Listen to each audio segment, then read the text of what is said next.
Bon, ça c'est avant que je vous raconte mon histoire. J'étais une petite fille comme les autres, qui voulait aller au parc. Ma mère m'avait dit attention une voiture, mais la voiture allait trop vite pour s'arrêter. Donc elle m'a écrasée, mais ce qui est étrange, la voiture a continué comme si de rien n'était. Donc je suis allée à l'hôpital. La médecin a dit qu'elle m'a sauvée, mais reste encore des cicatrices qui ne partiront probablement jamais. Je me suis regardée dans le miroir en pleurant ma vie. Mes parents ont essayé de me rassurer, mais ça reste que j'avais un visage moche. La médecin a dit que ces médicaments pourraient marcher, mais ça ferait pas de miracle. Donc ma mère n'a pas pris de risque, elle a pris les médicaments et c'est à ce moment que j'ai pris mes médicaments pendant 10 ans pour que ça enlève juste quelques cicatrices. J'étais contente, mais pas au point que je le pensais. Je suis vite montée dans ma chambre et j'ai pleuré. Ma mère avait expliqué à mon père que ça s'avait un mini peu amélioré et d'aller chercher ma petite sœur Milad. Donc mon père est allé chercher ma petite sœur. Et ma petite sœur était très intriguée pourquoi je ne la regardais jamais. Je baissais toujours la tête pour pas qu'elle voie mes cicatrices. Mon père m'a dit est-ce que je voulais voir le visage de ma petite sœur. J'ai tout de suite compris qu'il voulait que je la regarde enfin, j'avais peur mais je me demandais si je suis sa sœur et qu'elle m'aime quand même pas pourquoi elle serait méchante. Donc j'avais dit oui.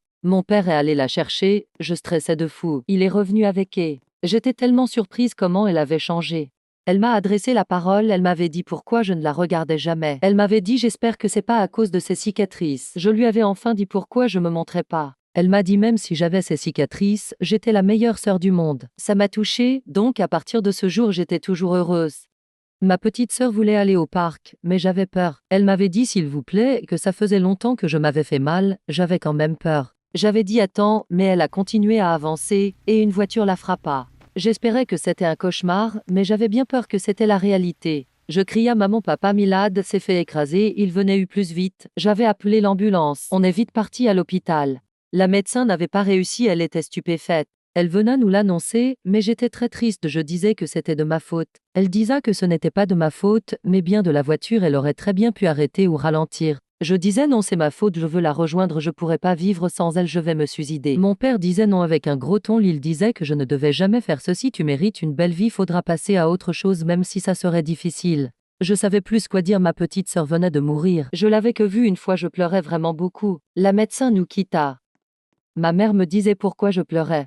Je lui racontais après nous partons à la maison. Après 3 ans de cela, j'aide ma voisine à rentrer ses courses. Au moins je ferais une heureuse, rendre les gens heureux me rendait un peu mieux.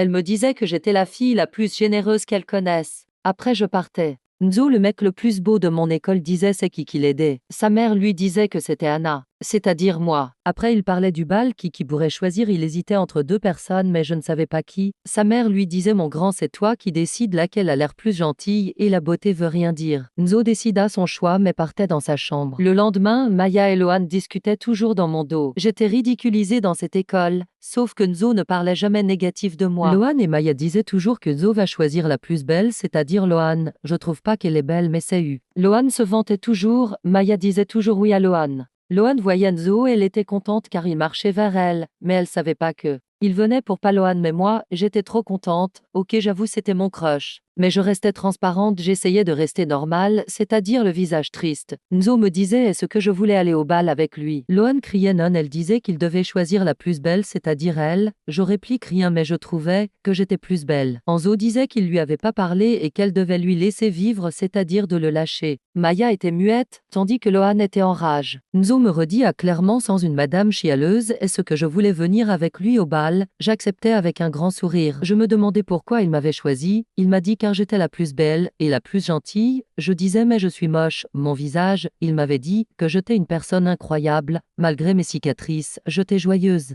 J'avais aperçu une pauvre, je suis allée l'aider, mais ce n'était pas une pauvre mais bien.